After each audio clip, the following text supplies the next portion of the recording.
अस्सलाम वालेकुम dear students. कल हमने आपको रिकॉर्डेड लेक्चर दिया था और आज भी रिकॉर्ड करवा रहे। लेक्चर नंबर हमारे जो सब्जेक्ट का आपको तो खैर पता ही है, टैक्स प्रैक्टिसेस के नाम से है, ठीक है। और कैफ 2 है ये, ठीक है। और आज का हमारा जो लेक्चर है वो है 14, लेक्चर नंबर 14 है, ठीक होंगे। अब कल हमने बेसिकली जो चैप्टर हमारा नेक्स्ट वाला है, चैप्टर नंबर 4B, उसमें से हमने कुछ डेफिनेशन पढ़ी इस इंतज़ार में कि फ़िज़िकल क्लासेस शुरू हो जाएंगी, लेकिन वो नहीं हो सकी। तो अब दोबारा से हम वहीं से स्टार्ट करते हैं जहाँ से हमने पिछले से पिछला लेक्चर छोड़ा था, ठीक है। तो हम वहाँ पे क्वेश्चन कर रहे थे, दोबारा से उसी क्वेश्चन पे चलते हैं। हमने कहा था आज़म जो है engage in the business of selling auto parts, okay, और उसकी इनकम फ्राम जो बिज़नेस है वो 12 लाख है, ठीक है। और जो डिविडेंड इनकम है उसकी वो कितनी है जी, वो 3 लाख है। और उसने ज़कात जो है डिडक्टेबल अलाउंस वो कितनी दी है, 5 लाख। यहाँ तक तो हमारा ओके है, हमें समझ आती है। अब मुझे बताएं, उसने आपसे पूछा है टोटल इनकम। अब बताएं टोटल इनकम में क्या क्या शामिल है जी। एक तो शामिल है इनकम फ्राम बिजनेस, ठीक है, वो आ गई 12 लाख रुपए, हमें समझ है। दूसरी इनकम फ्राम जो है FTR इनकम, ठीक है, और इसको वो अदर सोर्सेज में कह देता है। अब इस पे डिबेट है कि अदर सोर्सेज में आना चाहिए या नहीं आना चाहिए इसको, ठीक है तो अदर सोर्सेज की, ठीक है, लेकिन यहाँ पे लिखे नहीं क्योंकि FTR जो है वो बाकी हेड्स के साथ ऐड नहीं होती। खैर FTR इनकम है। अब FTR है वो भी ऐड करके तो हमारी टोटल इनकम तो 15 लाख है। इस वजह से हमने क्या किया है, 3 लाख को ऐड किया है। लेकिन मुझे बताएं कि जो ज़कात लेस करनी है, और कल हमने पढ़ा था, ठीक है, सेक्शन 5, 7B इन सब के बारे में हम पढ़ा था। जो FTR होती है उसमें से डिडक्टेबल अलाउंस लेस नहीं होते। तो इस वजह से अब ज़कात लेस करनी है तो क्या 15 लाख से करें? नहीं। तो फिर हमने जो है टोटल इनकम में से दोबारा से क्या निकाली है, ये FTR डिविडेंड इनकम निकाली है 3 लाख। तो हमारे पास 12 लाख आ गया है। हाँ, 12 लाख से ज़कात ज़रूर लेस होगी। क्यों? 12 लाख तो नॉर्मल इनकम है, तो वो हमने 50,000 लेस किया तो 11,50,000 हमारी क्या आ गई, टैक्सेबल इनकम। 11,50,000 हमारी टैक्सेबल इनकम आ गई। यहाँ तक तो सब ठीक था। अब हमने इस टैक्सेबल इनकम पे हमने क्या लगाए, रेट्स लगाए जी। हमने जब टैक्सेबल इनकम पे रेट्स लगाए तो हमारा टैक्स बना 53,750, 53,750 रुपये हमारा टैक्स बना। क्या टोटल हमारा टैक्स यही है? नहीं। ओ भाई, डिविडेंड पे कंपनी जब पेमेंट करने लगती है डिविडेंड की, टैक्स तो काट लेती है। हाँ, ये वाली बात हमें समझ आती है, टैक्स काट लेती है, लेकिन है तो हमारा ही टैक्स ना, ठीक है। तो उसको जो 3 लाख रुपए मिलने थे उसको कितने मिले होंगे, ये 45,000 काट के बाकी उसको 2,55,000 मिले होंगे। तो टैक्स तो ऑलरेडी दे चुका है। तो इसका मतलब तो ये हुआ कि बेटा जी वो बेचारा टैक्स तो दे चुका है। इस पे टैक्स टोटल कितना बनता, 98,750। अब बताए मजीद कितना पे करे? ओ भाई 98,750 पे कर दे। नहीं। तो फिर क्या करना है, टैक्स पेएबल टू गवर्नमेंट जब हम निकालने हैं तो हम वो वाला टैक्स निकाल लें। क्यों? क्योंकि डिविडेंड आपको पता है फाइनल टैक्स बनता कैसे है, बनता ही इस सूरत में है जब कोई जब कंपनी पेमेंट करने लगती है तो टैक्स काट लेती है, ठीक है। और यही वाली बात आज हम दोबारा भी पढ़ लेंगे।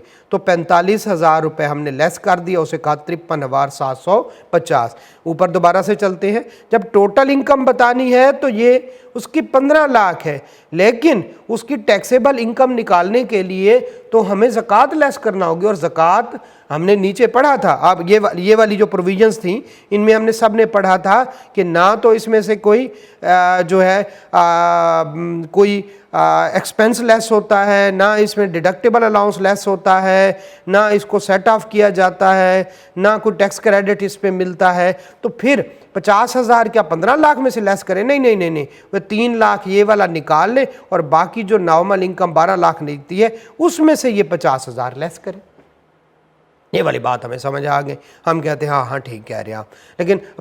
लेकिन उसका टोटल टैक्स कितना बनता है भाई? उसका टोटल जो टैक्स बनता है ना वो बनता है, मैं इसको कोई और कलर कर देता हूँ, सॉरी, ठीक है, ये वाला, उसका टोटल टैक्स बनता है 98,750, 53,750 नॉर्मल से और 45,000 फाइनल से। लेकिन क्या उसको ये 98,750 पे कर देना चाहिए? नहीं नहीं नहीं नहीं नहीं नहीं नहीं, ऐसा नहीं करना भाई। इसमें से ये 45,000 निकाल ले। क्यों? कंपनी ने जब पेमेंट करनी होती है वो पहले टैक्स काट लेती है। ये तो फाइनल बनता ही उसी सूरत में जब इसमें से टैक्स काट लिया जाए, तो बाकी जो 53,750 उसका टैक्स पेएबल है। ये इस वजह से हमने टोटल इनकम बनाने के लिए फाइनल इनकम ऐड करनी है, लेकिन टैक्सेबल इनकम बनाने के लिए ज़कात वगैरह लेस करने के लिए और जो इस पे क्या नाम है उसका जो टेबल 1 और 2 के जो हम रेट लगाते हैं वो तो हमने नॉर्मल पे लगाने हैं, तो फाइनल निकाल लेंगे। फिर टोटल टैक्स कितना बनता है भाई? उसमें फाइनल वाला भी शामिल है, उसमें बाकी भी सारे शामिल है, नॉर्मल वाला भी शामिल है, और वो टोटल करके हम क्या करते हैं, ठीक है, ये हमारा टोटल टैक्स है, लेकिन उसमें से लेस कर देते हैं क्या? जो ऑलरेडी पे कर चुके हैं, जो हमने फाइनल का तो ऑलरेडी पे कर चुके हैं, तो वो लेस कर दिया, तो बाकी अब जो पेएबल टू गवर्नमेंट है वो, क्योंकि ये तो कंपनी काट के 45,000 ऑलरेडी जमा करा चुकी है। लें जी, हमारा कंसेप्ट इस बारे में क्लियर हो गया। हम इसको इरेज करते हैं, साफ़ करते हैं, साफ़ सुथरा कर लेते हैं और ऊपर चलते हैं और टैक्स ऑन डिविडेंड मज़ीद इस पढ़ के इसको हम ख़त्म करते हैं। लें जी, अब पढ़ने लगे हम सेक्शन 5। कौन से वाला सेक्शन? सेक्शन 5। सेक्शन 5 क्या कहता है? वो कहता है, इससे ऊपर और ऊपर चले जाए, एक होता है नॉर्मल टैक्स रिजीम, हमें पता है कौन से वाला, सारे हेड्स ऐड करें, उसमें से लेस कर दें क्या? टैक्स जो है हमारा डिडक्टेबल अलाउंस, तो हमारे पहले टोटल इनकम आती है, डिडक्टेबल अलाउंस लेस कर देते हैं, तो हमारी क्या आ जाती है? हमारी जो है टोटल इनकम में से हम जब डिडक्टेबल अलाउंस लेस कर दें तो हमारी इनकम आ जाती है टैक्सेबल। टैक्सेबल पे लगते हैं rates.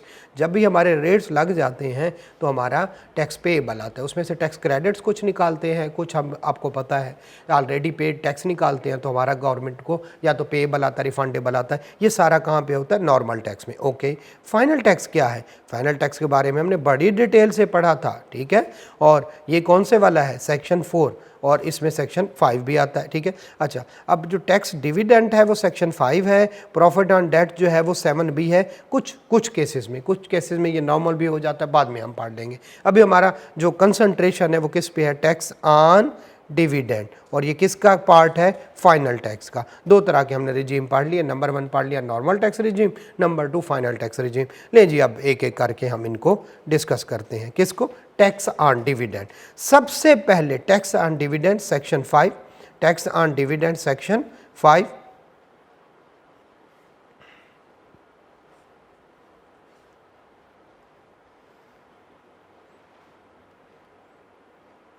Tax on dividend section 5। A tax shall be imposed at prescribed rate। Prescribe rate कौन से हैं? हाँ, हमने पढ़ लिए थे इनका जो है, सॉरी, प्रेस्क्राइब रेट जो है हमने पढ़ लिए थे, वो कौन से हैं? वो कहता है journal tax rate for individual and AOP। Company tax लगाएगी कितना? 15%। और dividend paid by independent power producer, मैं प्रेस्क्राइब रेट आपको कर रहा हूँ, ठीक है। टैक्स ऑन डिविडेंड पढ़ने लगे हैं और हमें पता है टैक्स ऑन डिविडेंड जो है वो फाइनल टैक्स है, ठीक है। उसके बारे में हमने जैसे ही पहली लाइन पढ़ी तो उसमें कहता है tax shall be imposed at prescribe rate. Prescribe rate कौन से हैं वो हम डिफाइन करना शुरू हो गए। Number 1 normal rate, general rate कौन सा है? 15%। कोई भी कंपनी, अब डिविडेंड कौन पे करता है? कंपनीज। किसको? शेयर होल्डर को। शेयर होल्डर कौन होते हैं? वो जो कंपनी के शेयर खरीदते हैं, उनको प्रॉफिट की सूरत में क्या मिलता है? प्रॉफिट में से हिस्सा मिलता है, उसको क्या कहते हैं? डिविडेंड। अब tax rate for individual and AOP general rate कौन सा है? 15%। लेकिन इंडिपेंडेंट पावर प्रोड्यूसर, ये कंपनीज होती हैं, ठीक है, जो कि जिस तरह से निशात कह लें या इस तरह की कंपनीज होती हैं जो कि इलेक्ट्रिसिटी प्रोड्यूस कर रही होती हैं, ठीक है, उनको, उनके अगर कुछ शेयर लेता है तो उनको रिलैक्सेशन है, ठीक है, एग्जेम्पशन है। क्या? वो कंपनियां डिविडेंड पेड बाय, क्यों? डिविडेंड पे कौन करती है? हमें अभी अभी देखा है, डिविडेंड पे कौन करती है? कंपनी। और वो कंपनी अगर इंडिपेंडेंट पावर प्रोड्यूसर है तो उसने कितने पे टैक्स काटना है? 7.5 पे। आप एक कंपनी के शेयर लेते हैं, वो काटते हैं 15% आपका टैक्स, ठीक है। आप बी कंपनी यानी इंडिपेंडेंट पावर प्रोड्यूसर जो कि बिजली बनाने वाली कंपनीज हैं, उनके शेयर लेते हैं तो वो आपका 7.5% टैक्स काटते हैं। आप किसके शेयर लेंगे? डेफिनेटली इंडिपेंडेंट पावर प्रोड्यूसर के लेंगे। तो गवर्नमेंट ने इनको प्रमोट करने के लिए क्या किया है? ये वाला तरीका अपनाया है, ठीक है, ताकि लोग किसके शेयर? जो इंडिपेंडेंट पावर प्रोड्यूसर है उनके शेयर ले। इसके अलावा कुछ केसेस, सर्टन केसेस, जैसे एक एग्जांपल दीजिए, person receiving dividend from a company where no tax payable by such company. कोई ऐसी कंपनी जिसने टैक्स नहीं पे करना, हो सकती है कोई वजह, उसकी एग्जम्पशन हो सकती है, कोई और चीज़ें हो सकती है, कंपनी टैक्स नहीं पे कर रही लेकिन आगे अपने किन को? अपने शेयर होल्डर को क्या दे रही है? डिविडेंड दे रही है। तो फिर उसके लिए क्या है? वो कितने पे काटे? 25% पे। और इसकी कुछ और एग्जांपल भी होंगी, हम यहीं पे रोक रहे हैं।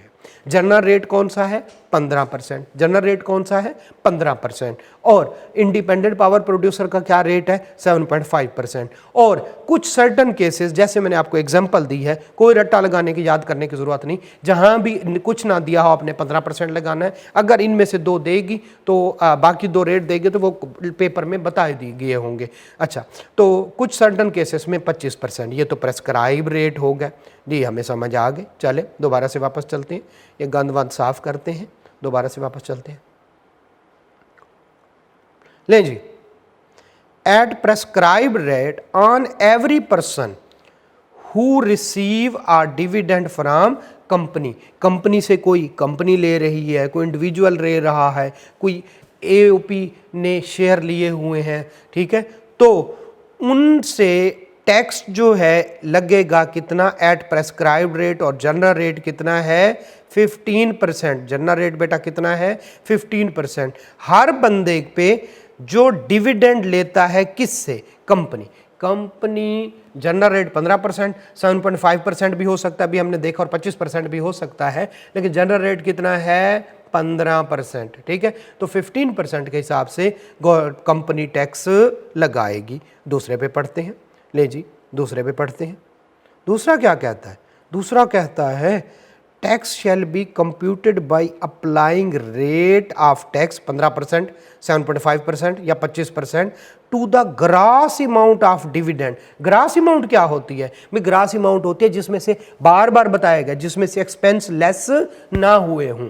ग्रास अमाउंट जिसमें से एक्सपेंस लेस ना हुए हों, उस पे लगाना है। आप कहेंगे सर जी अब जो है डिविडेंड के केस में कितना है? जैसे हमने ऊपर वाली एग्जांपल देखी, ठीक है, तो हमने देखा कि 3 लाख रुपए उसको क्या करना था? मिलना था, लेकिन वो जो है बैंक में जो है ये वसूल करने के लिए गया तो उसने ऊबर कराई, उसका 1500 रुपया आने जाने का लग गया, तो वो 3 लाख में से 1500 निकाल लेगा? नहीं नहीं, इजाज़त नहीं है। उसको बैंक चार्जेस पड़ जाते हैं जब भी वो ये वसूल करता है। तो क्या उसको वो बैंक चार्जेस वसूल करने की इजाज़त है? नहीं नहीं, कुछ वसूल करने की इजाज़त नहीं है, बल्कि ग्रास पे लगेगा। 15% हमने किस पे लगाया था? 3 लाख पे लगाया था भाई, 3 लाख पे लगाया था, इसी पे लगेगा। ये वाली बात समझ आती? आती है। 2 क्लियर हो गए। तीसरे हम करने लगे हैं, this section shall not apply to dividend that is exempt from tax company ने जैसे ये 7.5 कर लिया तो हम रेट कितना लगाएंगे 7.5। किसी को कह दिया कि फ़लाँ कंपनी के, ऐसे कह रहा हूँ, फ़लाँ कंपनी के जो शेयर ख़रीदेगा उसको एग्जम्पशन है। अब बताओ, जब ये 3 लाख रुपया, समझ ले वो कंपनी 3 लाख रुपया पे कर रही है, अब जब ये कंपनी पे करेगी तो क्या वो टैक्स काटेगी? नहीं नहीं नहीं नहीं, टैक्स नहीं काटेगी। कोई रेट लगेगा? नहीं लगेगा। लें जी, 3 चीज़ें हमने पढ़ी। एक, प्रेस्क्राइब्ड रेट लगेगा हर बंदे पे जो कंपनी से डिविडेंड वसूल करेगा। दूसरा, डिविडेंड किस पे लगाना है? ग्रॉस अमाउंट पे। तीसरा, जो एग्जेम्प्ट होगी डिविडेंड, तो उस पर कोई रेट नहीं लगेगा, कोई टैक्स नहीं काटेगा। ओके, चलिए आखिरी बात हम पढ़ लेते हैं। Every company paying a dividend shall deduct tax on gross amount of dividend. Her company के लिए भी ज़रूरी है तो वो क्या करे? टैक्स डिडक्ट कर ले, टैक्स विद हेल्ड कर ले, दोनों वर्ड यूज़ होंगे। टैक्स डिडक्ट कर ले, टैक्स विद हेल्ड कर ले, तो ये दोनों बातें चलती हैं। और रेट हमने पढ़ लिए हैं और हमने नीचे वाला क्या पढ़ लिया है, ये क्वेश्चन भी कर लिया है। तो हमें काफ़ी हद तक क्लियर हो गया है, कौन से वाला, सॉरी,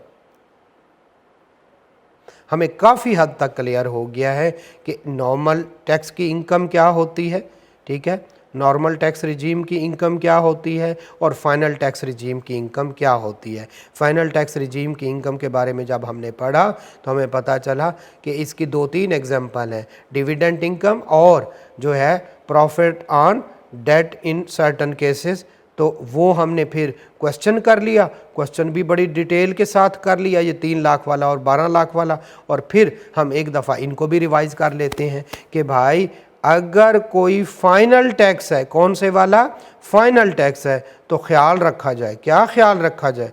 वो कहता है this income shall not be chargeable under any head of income. हमने देखा, क्या इसको बिजनेस के साथ शामिल कर लेंगे, क्या इसको बाकी चीज़ों को शामिल कर, नहीं नहीं नहीं, फाइनल को साइड पे रख लेंगे। फाइनल बनता कैसे है? जैसे डिविडेंड, जैसे कंपनी पे करने लगती है उस पर टैक्स काट लेती है, तो वो इनकम किस में चली जाती है? फाइनल की। 2-3 एग्जांपल हमें पता है। No deduction shall be allowed any expense. क्या डिविडेंड से हमने वो जो आने जाने का खर्चा था वो काटा? नहीं नहीं नहीं, इजाज़त ही नहीं है डिडक्शन, ठीक है। The income shall not be reduced. ये जो डिविडेंड इनकम है या दूसरी जो भी फाइनल में आएगी वो जो है उसमें से कोई डिडक्टेबल अलाउंस लेस नहीं होगा, वो किसी और लॉस के साथ सेट ऑफ नहीं होंगी ये इनकम। और tax deducted shall not be reduced, ठीक है, टैक्स जो है वो किसी उसको टैक्स क्रेडिट की वजह से टैक्स कम नहीं होगा। टैक्स क्रेडिट क्या करता है? टैक्स को कम कर देता है, नहीं होगा। और लायबिलिटी ऑफ अ पर्सन, वो बंदा जो डिविडेंड ले रहा है, ठीक है, शैल बी डिस्चार्ज, खत्म हो गई if the tax has been deducted. Company ने उसको 3 लाख देना था, उस पे 15% के हिसाब से 45,000 काट लिया, लाइबिलिटी खत्म। 15% के हिसाब से 45,000 काट लिया, टैक्स डिडक्ट हो गया। अब जो 2,55,000 3 लाख में से उसको बाकी मिले उस पर दोबारा टैक्स लगेगा? नहीं नहीं नहीं, ये फाइनल टैक्स था, साइड पे रख दो, ख़त्म होगी, बात ही ख़त्म हो गई, गले मुका देती है उन्हें। लें जी, अब नीचे चलते हैं।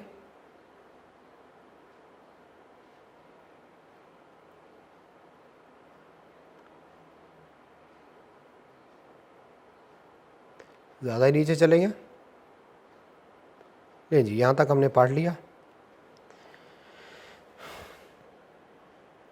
मिनिमम टैक्स रिजीम को बड़ी डिटेल से पढ़ेंगे इसके एग्जांपल्स को भी पढ़ेंगे, ठीक है। लेकिन फ़िलहाल जो है यहाँ पे जो लिखा हुआ है वो मैं सिर्फ इतना बता दूँ कि मिनिमम ये होता है कि भाई, मैं आपको थोड़ी सी एग्जांपल,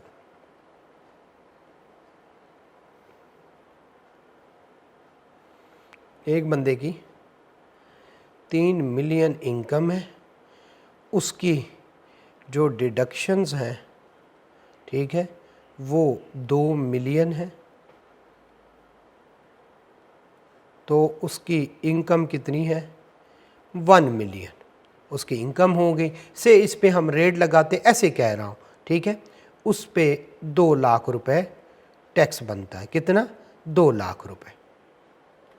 ये वाली बात सही हो गई। लेकिन जब ये जो उसकी सेल्स है, ये जो सेल है, ये जब भी सेल करता है लोगों से पैसे लेता होगा, ठीक है, लोगों से पैसे लेता होगा। अब अगर नॉर्मल टैक्स के हिसाब से देखें तो उसके पास कितने आ गए, उसकी इनकम कितनी बनी, 2 लाख रुपए, ठीक है। अब उसकी इनकम बनी 10 लाख रुपए और उस पर टैक्स कितना बन गया, 2 लाख रुपए। मैं उसको कलरफुल कर देता हूँ, 2 लाख को, ठीक है, 2 लाख को कलर कर दिया। अब बेटा जी, अब ये वाली जो है, ये जब लोग पैसे देते हैं उसको सेल के, उसमें से टैक्स काट लेते हैं। उसने देखा उसका जो टैक्स सारे साल का कटा हुआ है वो 1,80,000 रुपये। कितना है, 1,80,000 रुपये। अब ये 1,80,000 रुपये का कंपैरिजन करेंगे 2 लाख के साथ। 2 लाख ज़्यादा है या 1,80,000? 1,80,000 ज़्यादा है या 2 लाख? जी 2 लाख ज़्यादा है, ठीक है। तो उसने ऑलरेडी कितना काट चुका है उसका, जी उसका 2 लाख। तो अभी मज़ीद कितना जमा कराएगा, 20,000, सॉरी अभी कितना जमा कराएगा, 20,000 जमा कराएगा और लाइबिलिटी डिस्चार्ज होगी। ये एक हो गया नंबर 1। अब दूसरा एग्जांपल लेते हैं इसी तरह की। उसका टैक्स पेबल बनता था 2 लाख, ठीक है, लेकिन उसका जो इस चीज़ पे कटा है टैक्स सेल्स पे, वो बनता है 2,30,000। 2,30,000 नॉर्मल तरीके से जाएं तो उसका बनता है 2 लाख, और अगर जो टैक्स कटा हुआ है वो उसका ज़्यादा कटा हुआ, कितना, 2,30,000। तो कहेगा बस चूँकि आपके नॉर्मल से ये ज़्यादा बन गया है, ये आपकी लाइबिलिटी थी। तो अगर टैक्स ज़्यादा कट जाए तो वो लाइबिलिटी है, और अगर कम कट जाए तो जो नॉर्मल आपकी लाइबिलिटी बन रही होती है फिर वो होती है जितना कटा होता है बाकी आप क्या करते हैं, जमा कराते हैं। यानी टैक्स कटा हुआ हो कम तो आप क्या जमा करवाते हैं, जो फिर नॉर्मल तरीके से करके तो बाकी बैलेंस आप जमा कराते हैं। लेकिन अगर आपका टैक्स कटा हुआ हो ज़्यादा तो फिर वो कहते हैं बस ये कम से कम आपने देना था, ये मिनिमम टैक्स है जो आपने पे करना है, ये मिनिमम है। अगर नॉर्मल ज़्यादा बन गया तो आपको ज़्यादा पे करना पड़ेगा, अदरवाइज मिनिमम, ठीक है। ये समझ आ जाए, ठीक है, नहीं तो हम आगे बड़ी डिटेल से पढ़ेंगे। वो कहता है under the minimum tax regime, एक और दुनिया है, एक दुनिया है नॉर्मल टैक्स रिजीम की, एक है फाइनल टैक्स रिजीम की, एक जहां और है, वो कौन से वाला है, वो है मिनिमम। वो कहता है under the minimum tax regime tax already deducted is treated as minimum tax. ये तो जमा कराना ही कराना है, ठीक है, which is then compared under जो है normal tax regime. Normal tax पहले ये जो मैं इसको ये जो टैक्स आपका जो कटा हुआ है उसको मिनिमम कह देते हैं, यानी 1,80,000। फिर उसको कंपेयर किया जाता है किसके साथ, 2 लाख के साथ, नॉर्मल के साथ जो आया, ठीक है। In case liability under normal tax regime is greater then tax already deducted, कौन से वाला, 1,80,000 जो है टैक्स ऑलरेडी डिडक्टेड जो है किससे, दोबारा से, if in case liability under normal tax regime कितनी है, 2 लाख रुपए, देन टैक्स ऑलरेडी डिडक्टेड यानी 1,80,000, the person is required to pay liability under normal tax regime. बाकी के 20,000 जमा कराओ। तुम्हारी बनती कितनी थी, नॉर्मल वाली 2 लाख, और तुमने टैक्स कितना कटवाया हुआ है अब तक, 1,80,000, तो ऊपर वाले जमा कराओ। इन केस, अब दोबारा मैं दूसरा पढ़ना लगा हूं, in case already deducted tax is greater than liability under normal tax regime. कैसे, ऑलरेडी टैक्स डिडक्टेड कितना, 2,30,000, ठीक है। तो नॉर्मल टैक्स रिजीम की लायबिलिटी कितनी है, 2 lakh, then the same is treated final tax. वो कहेंगे भाई जो कट गया कट गया, जो कट गया वो कट गया, बस, ठीक है, जो कट गया वो कट गया, बस वो वही कटना था, ठीक है। तो 2,30,000 फाइनल की तरह, ना इस पे और मजीद कुछ नहीं मांगा जाएगा। तो मिनिमम टैक्स नॉर्मल भी होता है, फाइनल भी होता है। अगर टैक्स डिडक्टेड कम है और नॉर्मल टैक्स लायबिलिटी ज़्यादा बनती है तो बैलेंस जमा कराएं। अगर डिडक्टेड ज़्यादा है तो डिडक्टेड को क्या कर लेते हैं, फाइनल समझ लिया जाता है। कहते हैं भाईजान जो है जितना आपका कट गया वही कटना था, तो 2,30,000 के केस में ये फाइनल समझा जाएगा, बस जितना कट गया। और जो अगर 1,80,000 कटा हुआ है तो वो कहेंगे भी ऊपर वाले जमा कराओ, ठीक है। तो मिनिमम टैक्स वो है जो आपका कट गया, ये तो मिनिमम है। अगर नॉर्मल इससे ज़्यादा बने तो वो जमा करें, नॉर्मल अगर इससे कम बने तो ये तो मिनिमम था, ये तो आपने देना ही देना था। इसकी कुछ एग्जांपल है, ठीक है, बस ऐसे पढ़ रहे हैं। मिनिमम टैक्स 113 का टर्नओवर का, ठीक है, क्या होता है, सेल्स पे लगता है, पढ़ेंगे। इसी तरह से कमर्शियल इंपोर्टर का मिनिमम होता है tax deducted at source from फलां फलां फलां फलां। एक दफ़ा पढ़ लीजिएगा, आगे कोई ज़रूरत नहीं। ये वाली बात समझ आ गई है, मिनिमम टैक्स रिजीम की समझ आ गई, ठीक है। तो फिर आखिरी हमारा है, अब तक हमने कौन कौन से पढ़ लिए जी, अब तक हमने पढ़ लिए, नंबर 1 पढ़ लिया नॉर्मल टैक्स रिजीम, ठीक है। उसके बाद हमने क्या पढ़ लिया, फाइनल पढ़ लिया। फिर हमने मिनिमम, गुजारा कीजिएगा जैसा भी लिखा हुआ है, ये हमने 3 पढ़ लिए। अब चौथा है सेपरेट ब्लॉक। कौन से वाला बेटा, सेपरेट ब्लॉक। अच्छा, सेपरेट ब्लॉक कुछ ऐसे टैक्स होते हैं जो कि हम पढ़ेंगे आगे कैपिटल गेन के चैप्टर में, ये क्या करेंगे हम आगे पढ़ेंगे, ठीक है। अच्छा, समरी भी हमने इसी तरह से बनाई थी।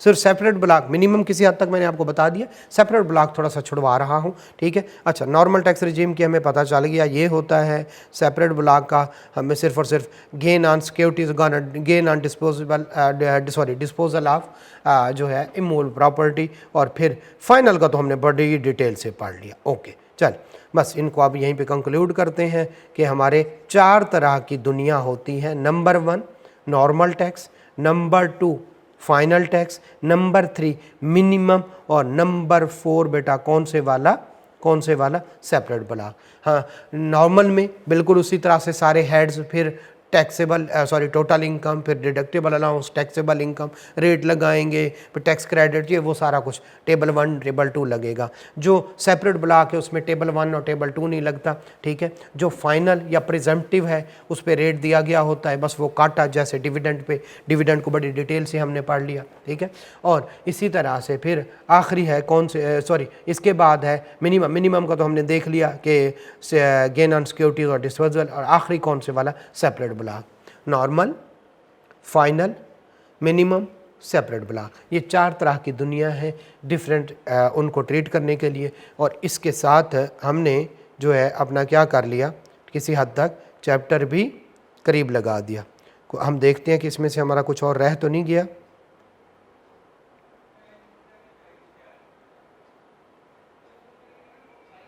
हाँ, ये वाला हमारा रह गया।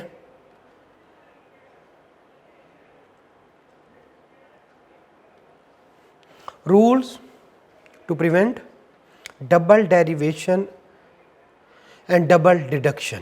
डेरिवेशन इनकम के साथ आता है, इनकम 2 दफ़ा रिकॉर्ड ना हो जाए, और क्या 2 दफ़ा रिकॉर्ड ना हो जाए, ठीक है। डिडक्शन यानी एक्सपेंसेस 2 दफ़ा रिकॉर्ड ना हो जाए। हम देखें, इफ़ एनी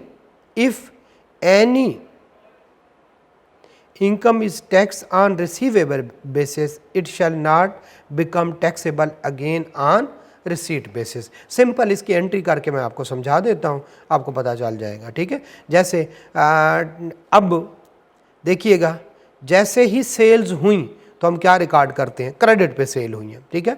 तो हम क्या करेंगे, ठीक है, समझ लें ये 29/6/2023 को हम खड़े हैं, टैक्स ईयर 2023 अभी क्लोज नहीं हुआ, हमारी सेल हुई है 29 को, ठीक है, हमारी सेल हुई है 29 को। तो हम कहेंगे रिसीवेबल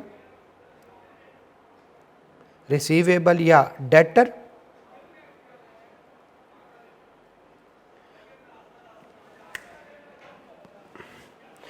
रिसीवेबल और डेटर, ठीक है, रिसीवेबल और डेटर। 100 रुपये की हमारी क्या हुई है, सेल हुई है, जो है हमारी सेल हुई है, ठीक है। और हमने क्या कर दिया है, सेल्स क्रेडिट, क्या बेटा, सेल क्रेडिट कितने की, 100 रुपीज़ की, ये हमारी एंट्री हो गई। अच्छा, जैसे ही 30 जून आया, हमने ये वाली सेल क्या कर ली है, ये वाली सेल्स हमने क्या कर ली है, अपनी जो है अकाउंट्स में ले ली होगी, ठीक है। अब अगले को 3 महीने बाद, कब 3 महीने बाद, समझ ले 15, तकरीबन 3 महीने के बाद 15/8/2023, टैक्स ईयर कौन सा स्टार्ट हो गया, 2024, उसको हमें पैसे वापस मिले हैं। तो हम क्या करेंगे, बैंक या कैश अकाउंट क्या कर लेंगे, डेबिट 100 रुपीज़ से पैसे आ गए, और हमारा रिसीवेबल क्या हो जाएगा, क्रेडिट हो जाएगा 100 से। अब मुझे बताएं, ये था टैक्स ईयर, मैं इधर ग्रीन कर देता हूँ, ये टैक्स ईयर TY लिख रहा हूँ, ये था 2023।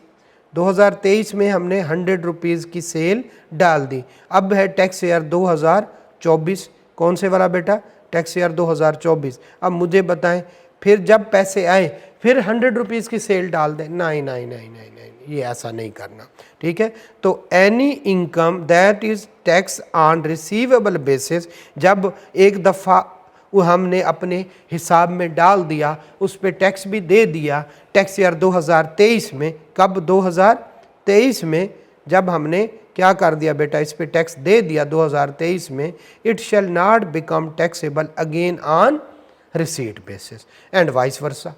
अगर रिसीट बेसिस पे हो जाए तो फिर जो है कैश बेसिस पे ना कर, सॉरी, फिर उसको जो है अक्रूवल बेसिस पे ना लेके जाएं, तो एक दफ़ा डबल नहीं करनी, ठीक है। यही एक्सपेंसेस के साथ है, एक दफ़ा हमने एक्सपेंस ऐड कर लिया तो हम एंट्री क्या करेंगे, वैसे बता देता हूँ, एक्सपेंस डेबिट और पेएबल या क्रेडिटर, ठीक है, क्रेडिट। अब जब कल को उन क्रेडिटर को हम पैसे देंगे तो फिर से हम एक्सपेंस ऐड करेंगे, नहीं, दोबारा से नहीं करना।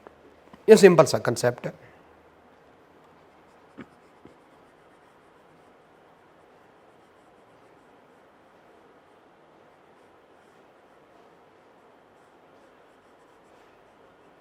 मैंने कहा साफ भी कर लेना।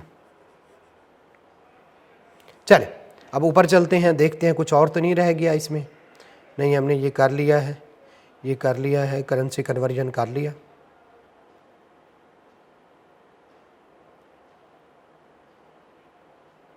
हाँ, इसके बारे में आपको बताता जाऊं, ठीक है।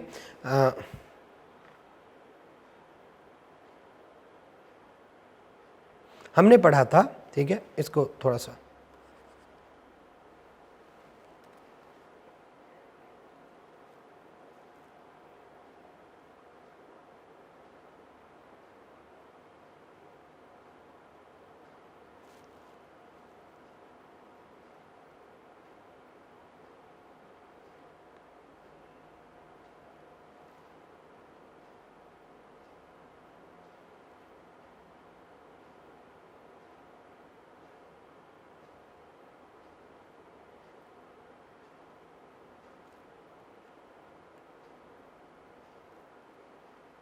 जी। अच्छा, ये है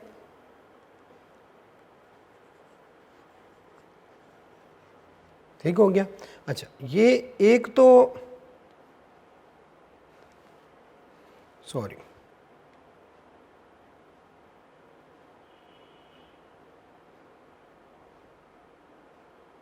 थोड़ा सा पैड के साथ इशू हो जाता है। मैंने को पहले भी कहा था हंसना नहीं है।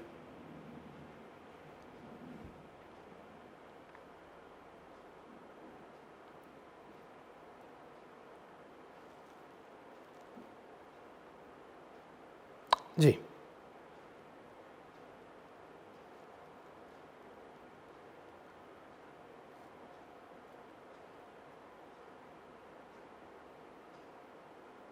अच्छा, ये हमने पढ़ा था अपॉर्चनमेंट ऑफ एक्सपेंडिचर या अपॉर्चनमेंट ऑफ डिडक्शन, ठीक है। तो हाँ, ये हाथ ही नहीं आ रहा, अपॉर्चनमेंट ऑफ डिडक्शन या अपॉर्चनमेंट ऑफ एक्सपेंडिचर। तो हम इसको दोबारा से, अच्छा, अपॉर्चनमेंट ऑफ डिडक्शन और नीचे है अपॉर्चनमेंट ऑफ एक्सपेंडिचर, इन दोनों का एक ही मतलब है, ठीक है, दोनों का एक ही मतलब है।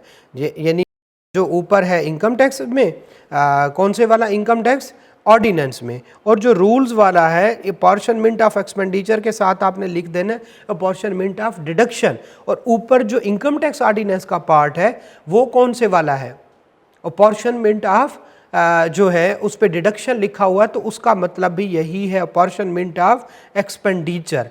तो ये जो डिडक्शन है इसके साथ एक्सपेंडिचर लिख दें और नीचे जो रूल्स हैं, ठीक है। और मैंने आपको बताया था जो इनकम टैक्स ऑर्डिनेंस होता है वो होता है सेक्शन, और जो रूल्स होते हैं वो होते हैं जो है इनकम टैक्स ऑर्डिनेंस 2001, तो उसके सेक्शन होते हैं। जो रूल्स हैं, रूल्स कौन से वाले हैं जी? रूल्स हैं हमारे कौन से वाले हैं, याद नहीं आ रहा, इनकम टैक्स रूल्स 2002, ठीक है। तो उसमें जो है वो क्या आते हैं, रूल्स आते हैं, रूल 1, रूल 2, ठीक है। तो अब मसला ये आता है कि भाई अगर क्वेश्चन पूछे तो आप डिडक्शंस में तो उसने सिचुएशन बताई है। नंबर 1, एक से ज़्यादा हेड्स में अगर आ जाए तो अपॉर्शनमेंट करें, अगर एक जो है क्या हो, फाइनल हो और एक नॉर्मल वाला हो तो उसमें अपॉर्शनमेंट करें। और नीचे उसने एक और रूल भी बताया था, अगर आप भूले, सॉरी, एक और सिचुएशन भी बताई थी कि वो एक टैक्सेबल के है और सम अदर पर्सन, जैसे हमने कहा कि वो खुद यूज़ कर रहा है घर को, ठीक है। ये सारी बातें तो हमें याद है। अब मुझे बताएं कि अगर क्वेश्चन में पूछ रहे हैं अपॉर्शनमेंट ऑफ डिडक्शन या अपॉर्शनमेंट ऑफ एक्सपेंडिचर, तो दोनों एक ही बात है। अब बताएं कौन से वाला, आप ये इनकम टैक्स वाला लिखेंगे या जो नीचे रूल्स वाला है वो लिखेंगे, ये वाला रूल्स वाला लिखेंगे। तो भाई इसके लिए सिंपल सी बात है, अगर तो वो पूछेगा, साथ में पूछेगा as per provision of income tax ordinance, या फिर एज पर प्रोविजन या as per rules of income tax rules 2002। अगर तो वो इनकम टैक्स ऑर्डिनेंस का पूछे तो ऊपर वाली सिचुएशन लिख दें तीनों, और अगर वो इनकम टैक्स रूल्स का पूछे तो फिर आपने ये सारा लिख देना है, ठीक है। फिर आपने क्या लिखना है, ये सारा लिख देना है। अब मसला क्या आता है भाई, मसला ये आता है कि इसने रूल्स अभी तक नहीं पूछे, जब भी उसने पूछे हैं ये सिचुएशन पूछी है। कौन से वाली, ये 3 सिचुएशन सिंपल सी, ये वाली, एक कौन से वाली, 2 हेड्स ऑफ इनकम में आ जाए, फाइनल और नॉर्मल में आ जाए, या फिर जो चार्जेबल टू टैक्स और सम अदर पर्पस, ये पूछा है, ठीक है। दूसरा, अगर जो है वो पूछ लेता है कि सिचुएशंस बताएं, तो भी कौन से वाला, फिर कौन से वाला, फिर ये वाला इनकम टैक्स ऑर्डिनेंस वाला। अगर वो रूल्स में से, जो कि अभी तक पूछा नहीं लेकिन पूछ सकता है, डेफिनेटली सिलेबस का हिस्सा है, तो इसमें से मुझे लगता है कि वो आपसे ये फार्मूला पूछेगा, भाई किस, वो फार्मूला बताएं, वो तरीका बताएं जिससे क्या होना है, किससे क्या होना है जनाब, ये अपॉर्शनमेंट होनी है। ये वाली बात समझ आती है। वो आपसे दूसरा क्या पूछ सकता है, वो आपसे ग्रास रिसीट्स की डेफिनेशन पूछ सकता है, ठीक है। ग्रास रिसीट्स क्या होती हैं, एज पर जो है income tax rules 2002, grass receipt की क्या बता दें, क्योंकि ये बड़ा क्वेश्चन हो जाएगा ना। अच्छा, फिर इससे आगे और क्या पूछ सकता है, ठीक है, वो क्या पूछ सकता है, वो जनाब आपसे क्लास ऑफ इनकम, ये सारी पूछ सकता है, ये 2-3 मार्क्स का पूछ के ना, ठीक है, तो वो पूछ सकता है। इसी तरह से वो जो कमीशन वाला है वो पूछ सकता है भाई आपसे, या फिर वो आपसे क्या पूछ सकता है कि जो चार्टर्ड अकाउंटेंट से या कॉस्ट एंड मैनेजमेंट अकाउंटेंट से सर्टिफिकेट लेते हैं उसके बारे में रूल्स क्या है, या वो कहेगा कि एलोकेशन की बेसिस को बुनियाद बना के जो सर्टिफिकेट लेते हैं उससे रिलेटेड क्या रूल्स है, ठीक है। तो ये इस तरह से पूछ सकता है। लें जी, अब ये पूछता किस तरह से है वो हम क्या करते हैं, पास पेपर पे चलते हैं और पास पेपर को देखते हैं। पास पेपर्स क्वेश्चन नंबर 19, कौन से वाला क्वेश्चन नंबर 19 किधर है, ये है, जनरल प्रोविजंस विच में apply to income, sorry question number इससे रिलेटेड 19, तो चले डिविडेंड वाला आ गया, ये भी पढ़ लेते हैं। ओके 29 आ गया, 19 कह रहा था मैं, 29। अब हमने एक तो हमने वो पढ़ लिया, कौन से वाला, टैक्स के बारे में, दूसरा हमने पढ़ लिया फाइनल टैक्स के बारे में, और तीसरा जो हमने पढ़ा बेटा जी वो कौन से बारे में, डिटेल से पढ़ लिया डिविडेंड को। अच्छा, डिविडेंड के भी हमने डेफिनेशन नहीं पढ़ी, वो बाद में पढ़ेंगे। तो वापस आते हैं, हमने डिविडेंड पढ़ लिया, चलो उसका क्वेश्चन आ गया वो भी कर लेते हैं। जनरल प्रोविजन या रूल्स, जनरल प्रोविजंस या रूल्स विच में apply to income subject to final tax regime. अब मुझे बताएं ये कौन से वाला पूछ रहा है, कौन से वाला पूछ रहा है, जरा ये तो देखें। अभी हमने पढ़ा है, चुप करके हम वहां पे चलते हैं और हम देखते हैं कि हमसे कौन से वाला पूछ रहा है, कौन से वाला पूछ रहा है।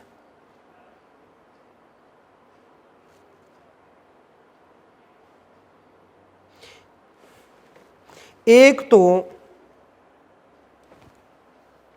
तो बेटा जी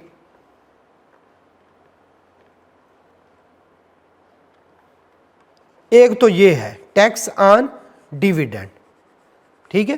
क्या ये पूछ रहा है? उसने डिविडेंड का पूछा है आपसे?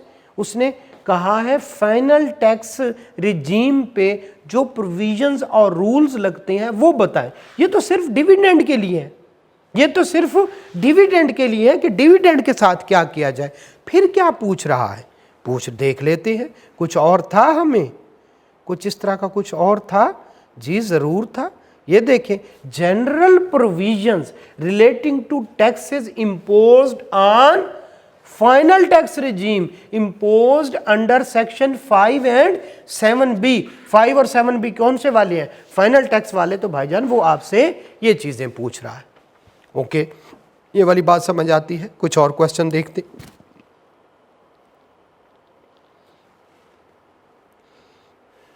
थर्टी भी देख लेते हैं।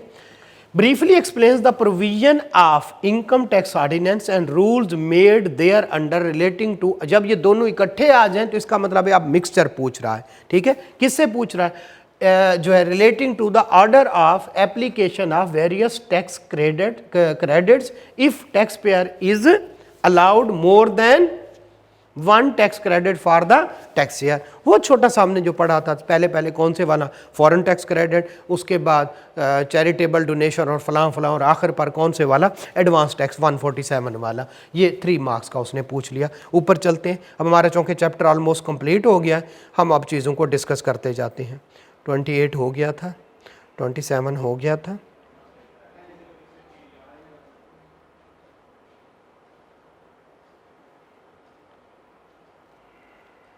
रेजिडेंशियल स्टेटस का है। इसमें मेरा नहीं ख्याल कि अब आपको मसाइल होने चाहिए। 24 हो गया था। हाँ, ये देखें 23 अब आया हुआ है। Under the provision of income tax ordinance, अभी हमने जो पढ़ा है, ठीक है। स्टेट, हाँ 23 था। स्टेट द सिचुएशंस, एक तो उसने हिंट दे दिया कौन से वाला? Income tax ordinance 2001। दूसरा क्या कह रहा है? Situations where expenditure is required to be apportioned for the purpose of claiming a deduction। अब मुझे बताएं, इनकम टैक्स ऑर्डिनेंस वाली 3 सिचुएशन लिखें या इनकम टैक्स रूल्स वाली सारे रूल्स लिखें? तो भाई इनकम टैक्स ऑर्डिनेंस वाली लिखें। एक तो सिचुएशन, 3 कौन से वाली? एक से ज़्यादा हेड्स में अगर कोई आ जाए तो एक्सपेंस, ठीक है, और उसकी अपॉर्शनमेंट करनी पड़ती है। फाइनल टैक्स में आ जाए, नॉर्मल या टैक्सेबल में आ जाए, और तीसरा एक टैक्सेबल में और अदर पर्पस में। तो भाई ये 3 मार्क्स के लिए क्या पूछ रहा है? इस क्वेश्चन की मैं आपसे प्रैक्टिस करवाना चाहता था, ठीक है। तो ये वाली बात समझ आ जाती है। और देखते हैं पास पेपर जल्दी जल्दी।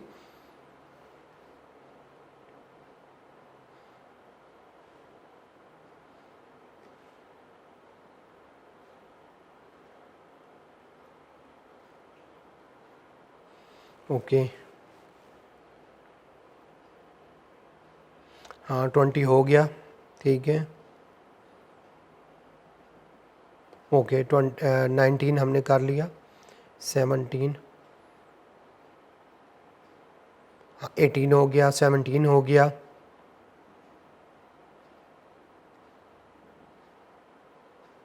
15, हाँ एसोसिएशन ऑफ पर्सन का स्टेटस बताता है, हो गया। 13 वही वाला। अब आते हैं 12 पे। Explain the following as specified in income tax ordinance 2। वो 3 सिचुएशन या नीचे वाले situations? Number 1 fair market value. Fair market value याद है जी, फेयर मार्केट वैल्यू निकालेंगे फलां फलां फलां, अगर रिस्ट्रिक्शन है उसको इग्नोर करके सारे फेयर मार्केट वैल्यू अगर FBR बता दे तो उसकी, अदरवाइज ठीक हो गया। अपॉर्शनमेंट ऑफ एक्सपेंडिचर, अब बताएं कौन से वाला पूछ रहा है भाई? इनकम टैक्स ऑर्डिनेंस वाला पूछ रहा है। इनकम टैक्स ऑर्डिनेंस खुद बताए, रूल्स मेड देयर अंडर का है? नहीं। रूल्स का पूछा है? नहीं। सिर्फ और सिर्फ क्या बताता है? Apportionment of expenditure.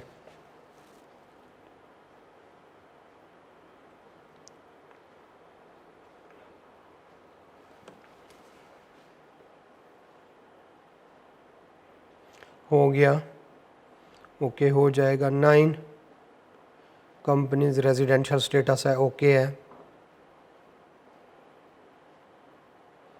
Legal representative का हमने देख लिया, ओके है।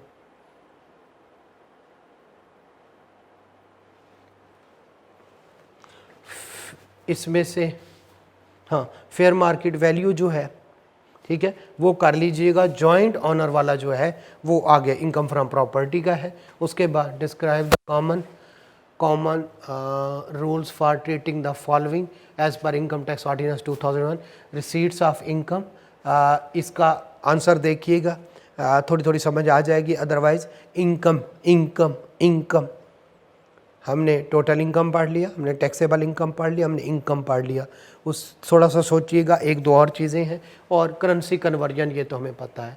What is total income, does it differ in case of resident और नॉन रेजिडेंट? हाँ, हमें पता है टोटल इनकम क्या होती है, उसकी डेफिनेशन हमने पढ़ ली थी। फिर क्या जो है रेजिडेंट के केस में क्या होता है, उसकी पाकिस्तान सोर्स और फॉरेन सोर्स इनकम दोनों के बारे में पूछा जाता है। और जो नॉन रेजिडेंट होता है उसके सिर्फ पाकिस्तान सोर्स पूछा जाता है। तो हमारा चैप्टर नंबर 4A हर लिहाज से कंप्लीट हो गया।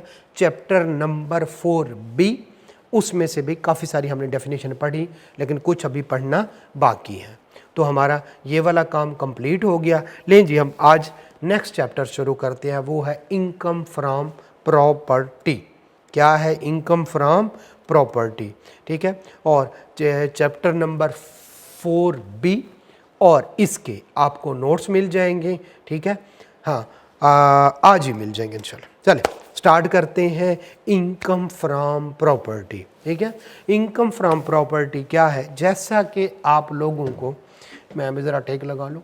ओके, इनकम फ्रॉम प्रॉपर्टी मतलब आपने कोई लैंड, कोई बिल्डिंग रेंट पे दी हुई है, तो वो आपकी इनकम जो होगी वो हम आपकी इनकम फ्रॉम, उससे आने वाला किराया, वो आपकी रेंट, वो आपकी इनकम फ्रॉम प्रॉपर्टी है, ठीक है। अब लॉ वाला जो है वो कहता है भाईजान कोई ओपन प्लॉट है, एक बंदा आपके पास आया, यार यहाँ पे बड़ा ही रश होता है। क्या होता है? बड़ा ही रश होता है। तो मैं, आपका ये प्लॉट पड़ा हुआ है, मैं इसको पार्किंग के लिए यूज़ कर लूँ? हाँ, आप कहते हैं पार्किंग के लिए यूज़ कर लो, मुझे 20,000 रुपया महीने का देना। तो ये 20,000 भी इनकम फ्रॉम प्रॉपर्टी है, ठीक है। ये वाली बात हमें समझ आती है। और इनकम फ्रॉम प्रॉपर्टी, आपने की कोई बिल्डिंग है, आपने वो कोई रेंट पे दी हुई है, तो वो भी क्या आएगी? इनकम फ्रॉम प्रॉपर्टी है। अब आपको रेंट मिल गया है तो भी आपका इनकम फ्रॉम प्रॉपर्टी है। और 30 जून आ गया है और अभी 2 महीनों का रेंट आपको नहीं मिला, तो भी आपकी इनकम ट्रीट हो गई अक्रूवल बेसिस पे। चलें पढ़ लेते हैं फिर क्या कहता है। वो कहता है इनकम फ्रॉम प्रॉपर्टी, हमारा छठा चैप्टर है, सेक्शन 15 है। Income from property, rent received मिल गया पूरे साल का, आर रिसीवेबल, 30 जून आ गया, अभी 2 महीनों का रहता है, तो भी वो आपकी क्या है? इनकम फ्रॉम प्रॉपर्टी है, by a person for a tax year. 30 जून 2022 तक की जो मिली तो वो टैक्स ईयर या मिलनी है, रिसीवेबल है। Other than rent exempt from tax, कोई ऐसा रेंट, जैसे गवर्नमेंट कह दे कि भाई कायदे आज़म इंडस्ट्रियल एरिया में जिस बंदे की बिल्डिंग होगी उसको रेंट क्या है? एग्जेम्प्ट है, उसका रेंट क्या है? एग्जेम्प्ट है, तो वो इनकम फ्रॉम प्रॉपर्टी में नहीं होगा। Rent received or receivable by a person for a tax year other than rent exempt from tax shall be chargeable in that year, उस ईयर में उस पे चार्जेबल होगा, उस पे रेट लगेगा, उस पे टैक्स देना पड़ेगा, under the head income from property. तो उसको क्या कहेंगे? Income from salary, income from business? नहीं नहीं नहीं नहीं, उसको कहेंगे इनकम फ्रॉम प्रॉपर्टी। ठीक है, तो फिर वो कहते हैं स्कोप क्या है सेक्शन 15 का? Rent from property received or receivable by a person for tax year. Simple करके उसने कह दिया।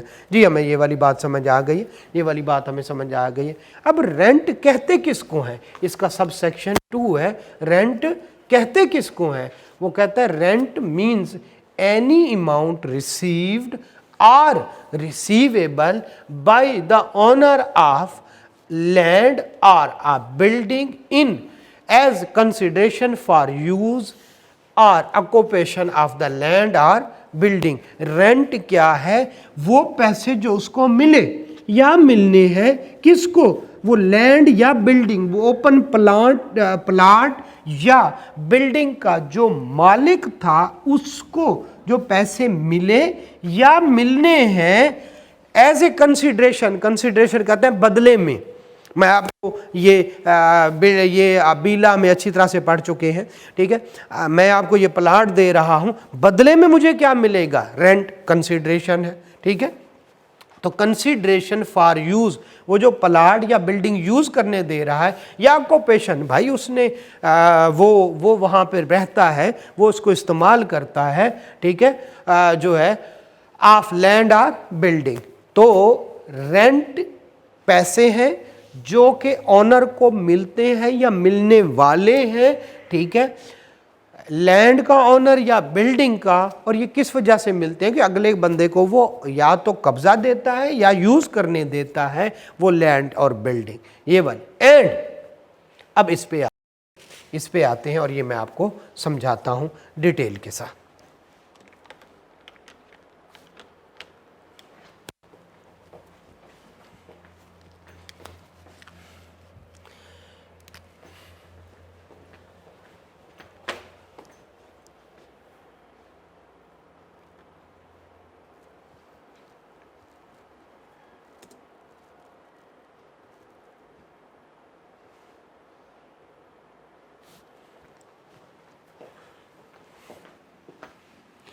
भाई एक बंदा आया, वो कहता है यार ये प्रॉपर्टी बेचनी है 10 मिलियन की। मिस्टर ए आया और उसने ऑफर लगाई, 10 मिलियन की ये प्रॉपर्टी बेचती है। मिस्टर बी कहता है हाँ बेचनी है, और एग्री हो जाते हैं। तो मिस्टर ए कहता है भाई ये मेरी तरफ से बयाना, ठप्पी, एडवांस्ड, ये एक डिपॉजिट रख लो। अब आपकी और मेरी बात पक्की हो गई, ये मैं आपको 1 लाख रुपया दे रहा हूं। ठीक है, बाकी पैसे मैं आऊंगा और 10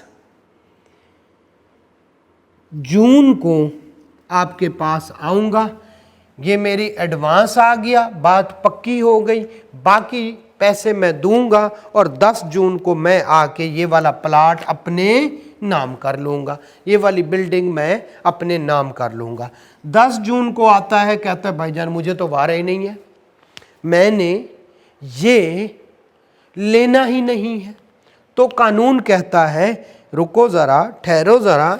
वो कानून कहता है भाईजान, अब कानून तो नहीं कहता लेकिन नॉर्म्स यही है कि अब क्या होगा, ये वाला जो डिपॉजिट है ये वो जब्त कर लेगा। होता इसी तरह से, आपने एडवांस किया, दिया 1 लाख रुपए और अपनी बात से आप मुकर गए, तो भाईजान अब ये वाला जो है वापस नहीं होगा, ये वाला वापस नहीं होगा। तो अब होना क्या है? होना ये है कि भाईजान ये 1 लाख रुपया मालिक के पास हो जाएगा। किसके पास? मालिक के पास। तो ये 1 लाख रुपया फॉरफीट हो गया, जब्त हो गया, ख़त्म हो गया। इसको बाय टाटा कह दो भाई, अब ये नहीं मिलना। ठीक है, तो रेंट का मतलब ये ऊपर वाला प्लस एनी फॉरफिटेड डिपॉजिट, वो 1 लाख रुपया paid under contract for sale of land और बिल्डिंग। लैंड और बिल्डिंग को सेल करने के लिए, और सेल हुई नहीं, कोई डिपॉजिट वो दे गया था और वो डिपॉजिट क्या हो गया जनाब, वो फॉरफिट हो गया, वो जब्त हो गया, वो उसके साथ लिंक होके ख़त्म हो गया, सेल हुआ नहीं, पैसे हजम, तो ये 1 लाख रुपया भी समझ लें उसकी ओवरऑल प्रॉपर्टी जो रेंट आया वो 12 लाख आया इस साल का। प्रॉपर्टी बेचने लगा था, बंदा आया, उसने सौदा किया, बाद में मुकर गया, लेकिन 1 लाख रुपया डिपॉजिट फॉरफिट हो गया, तो ये भी रेंट समझा जाएगा। तो ये कुल मिला के हम कहेंगे रेंट एक जो received or receivable by the owner of the land or building in consideration for use of land और बिल्डिंग 12 लाख, और ये कौन से वाला है 1 लाख रुपया फॉरफिटेड डिपॉजिट। तो टोटल लैंड कितना, सॉरी टोटल रेंट कितना हो गया 13 लाख रुपए। यहाँ तक ओके है। रेंट की डेफिनेशन में क्या चीज़ आती है कि जो है यहाँ पे डेफिनेशन ऑफ रेंट जो हमने ऊपर पढ़ ली, लेकिन लैंड का वो क्या कहता है, उसमें जो लैंड लफ्ज़ यूज़ हुआ है लैंड और बिल्डिंग, उसका क्या मतलब है कि ओपन प्लॉट आपने दिया हुआ है जैसे मैंने आपको बताया, और लैंड रिलेटिंग जो है rented along with building, land दी हुई है और क्या है लैंड और बिल्डिंग जो यूज़ करते हैं, ओपन प्लॉट भी आ जाता है, और बिल्डिंग के साथ आपने कोई लैंड दी हुई है तो वो भी इसमें क्या है बेटा जी शामिल है। यहाँ तक हो गया। हम क्या पढ़ रहे हैं, इनकम फ्रॉम प्रॉपर्टी। प्रॉपर्टी से इनकम क्या है, आपकी किराया, क्या आपका किराया, ये वाली बात समझ आती है। अब बताएं किराया क्या होता है, ये जो अभी बात लिखी थी। अब कब किसको चार्ज करेंगे, रेंट रिसीव्ड या रिसीवेबल चार्ज करेंगे, लेकिन उसमें एक नई बात आई, एक तो वो किराया, दूसरा फॉरफिटेड डिपॉजिट। ठीक है, हमें समझ आती है। तीसरे पे चलते हैं, 2 पॉइंट हमने पढ़ लिए, तीसरा 3A और 4 पढ़ेंगे और आज का लेक्चर हम कंक्लूड कर लेंगे। Any rent received by a person against lease of building together with plant or machinery shall be chargeable under head of income from property। no income from other sources। ये क्या होता है मैं समझाता हूँ।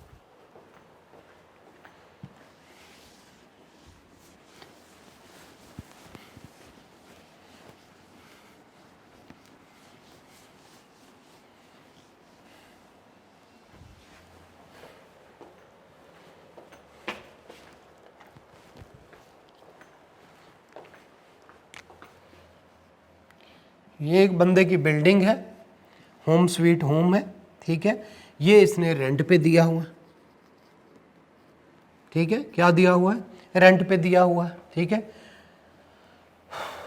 या यूं समझ लें एक बंदे का घर था, वो इसमें रहता था, मज़े से रह रहा था, साथ ही एक बिल्डिंग थी, ठीक है, उसमें उसने क्या लगाई हुई थी, फैक्ट्री, धुआं भी निकल रहा है, ठीक है, बड़ा सा गेट है फैक्ट्री का, ये बड़ी सी 4 दीवारी है उस फैक्ट्री की, ओके हो गया। साथ में उसकी फैक्ट्री थी, साथ ही फैक्ट्री थी, साथ ही रहता था, ठीक है, हंसी खुशी ज़िंदगी गुजर रही थी। बच्चे चले गए लाहौर पढ़ने, ठीक है, और ये बंदा कहाँ का है, ये सरगोधा का है, फैक्ट्री चल रही थी, रहता था, फैक्ट्री के साथ ही घर था, सरगोधा का बंदा था। अब ठीक है, सरगोधा नहीं कोई और शहर कर दे, मुझे क्या, ओके ले जी, सरगोधा का बंदा था। अब उसका बच्चा आ गया लाहौर पढ़ने, उसकी जो बीवी थी बच्चों की जुदाई में वो डेली बेहोश हो जाती थी, तो उसने कहा भाई लाहौर जाके एक और घर किराए पे ले लो, वहाँ जाके रहना शुरू हो गया। अब ये वाला जो घर है ये भी रेंट पे दे दिया, और जो फैक्ट्री थी अलॉन्ग विद सारी मशीनरी, फैक्ट्री के अंदर मशीनरी भी होगी, जी होगी, फैक्ट्री तभी तो कहते हैं, खाली बिल्डिंग को फैक्ट्री थोड़ी ना कहते हैं। तो ये फैक्ट्री भी क्या दे दी, रेंट पे दे दी। कानून कहता है कानून बड़ा सख्त है। कानून कहता है भाईजान ये जो दोनों चीज़ें दी हैं इनके दरमियान ऐसे लकीर डालें। जो घर दिया है, जो बिल्डिंग दी है, ये है इनकम फ्रॉम प्रॉपर्टी, और ये जो फैक्ट्री दी है ये along with machinery, factory building या बिल्डिंग अलॉन्ग विद मशीनरी दी है, ये है इनकम फ्रॉम अदर सोर्सेज। तो जो लाहौर आया हुआ है बंदा, उसको बेचारे को अब दो हिसाब रखने पड़ेंगे। एक इनकम फ्रॉम प्रॉपर्टी, वो जो घर के पैसे आ रहे होंगे, इसका भी किराया आ रहा है, उसका भी किराया आ रहा है, लेकिन इसको रेंट इनकम फ्रॉम प्रॉपर्टी नहीं समझना बल्कि इनकम फ्रॉम अदर सोर्सेज। नतीजा क्या निकला? अगर तो बिल्डिंग दी हुई है, अगर तो लैंड दी हुई है तो इनकम फ्रॉम प्रॉपर्टी, और अगर बिल्डिंग दी हुई है मशीनरी के साथ, बिल्डिंग दी हुई है प्लांट एंड मशीनरी के साथ, बिल्डिंग दी है प्लांट के साथ, फैक्ट्री दी हुई है, तो फिर उससे भी किराया आ रहा है। लेकिन आप खुद बताएं मेजर शेयर किसका होगा? वो मशीनरी का होगा या बिल्डिंग का? मेजर शेयर मशीनरी का होता है। तो इनकम फ्रॉम अदर सोर्सेज, दोबारा से पढ़ते हैं। Any rent received by person against lease, किराया वही, of building together with plant and machinery shall be chargeable under the head income from other sources। बस ख्याल रखना है। वैसे तो किराया जो है वो क्या है? वैसे तो जो किराया आना है, ठीक है, वो इनकम फ्रॉम प्रॉपर्टी में होता है, लेकिन ऐसी बिल्डिंग का जिसमें प्लांट और मशीनरी हो तो किस में? Other sources. 3A पढ़ते हैं, where rent includes amount received for provision of immunity utilities and other. चलिए मैं आप लोगों को ये भी समझा देता, 3A भी समझा देता। ये वाला अरेंज कर रहा हूं।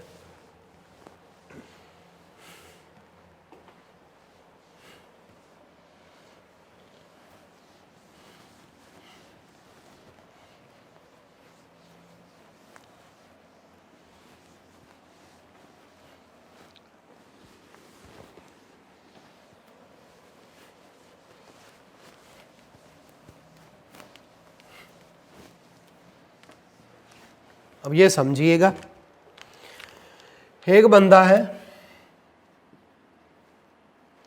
उसने हॉस्टल बनाया हुआ है, दूसरा भी बंदा है, उसने भी हॉस्टल बनाया हुआ है। अब एक बंदा है, वो कहता है भाईजान ये हॉस्टल है, इसमें डिफरेंट रूम्स है, मैं आपको रूम नंबर 2 दे रहा हूँ और मैं आपसे 12,000 लूँगा। खाना आपका अपना, बिजली का बिल आपका अपना, खुद भरेंगे। उसमें जो सामान वगैरह पड़ा हुआ है वो आप खुद, सामान कुछ नहीं पड़ा हुआ, सिर्फ ये बिल्डिंग है, लें और दफा हो जाए। तो ये 12,000 रेंट है और ये किधर जाएगा? इनकम फ्रॉम प्रॉपर्टी में। ओके हो गया। अब दूसरा हॉस्टल है, वो कहता है उसमें भी काफ़ी सारे कमरे हैं, उसमें भी काफ़ी सारे कमरे हैं। एक वो कहता है 12,000 लूँगा मैं आपसे रेंट, ये तो मैं पता है इनकम फ्रॉम प्रॉपर्टी है। और दूसरा वो कहता है भाईजान मैं आपको इंटरनेट लगवा के दूंगा, इंटरनेट मिलेगा आपको, आपको इलेक्ट्रिसिटी मिलेगी और आपको क्या मिलेगा? आपको सिक्योरिटी मिलेगी, ठीक है, और इन सब का मैं आपको चार्ज करूंगा जो है वो 8,000 रुपये पर मंथ। अब जो उसका रेंट था वो तो गया इनकम फ्रॉम प्रॉपर्टी में, ये 8,000 रुपये चार्ज कर रहा है और उसको जो है इंटरनेट के पैसे दे के से इंटरनेट को उसको लगते हैं, खर्चा उसका आता है 2,000 रुपये का उस बंदे के लिए, इलेक्ट्रिसिटी का उसका लगता है 3,000 रुपये का और सिक्योरिटी उसका लगता है 1,000 रुपये का। अब ये तीनों खर्चे मिला के उसको कितना पड़ रहा है? 6,000 रुपये। ले कितने रहा है? ले कितने रहा है? 8,000 रुपये। तो 6 में से 8,000 में से 6,000 लेस करें, इधर उसको बचत कितनी हो रही है 2,000 की। तो ये भी उसकी इनकम है जी, उसकी इनकम है, लेकिन ये इनकम फ्रॉम अदर सोर्सेस। दोबारा से, अगर कोई बंदा कोई बिल्डिंग किराए पे दे, उसका पार्ट किराए पे दे, जैसे रूम, तो वो तो चला गया कौन से वाला, इनकम कौन से वाली बेटा, इनकम फ्रॉम प्रॉपर्टी में। लेकिन एक बंदा बिल्डिंग दे और साथ में यूटिलिटीज, इम्यूनिटीज, फैसिलिटीज दे रहा हो और उसके लिए अलहदा से चार्ज कर रहा हो, उससे जो उसको इनकम आएगी। अब इनकम क्या है, उस बंदे से पर हेड कितने ले रहा है 8,000, खर्चा उसका पर हेड कितना हो रहा है 6,000, उसको बचत कितनी हो रही है पर हेड 2,000। तो इनकम फ्रॉम प्रॉपर्टी में नहीं जाएगा, बल्कि इनकम फ्रॉम अदर सोर्सेज में जाएगा। लें जी, अब पढ़ लेते हैं,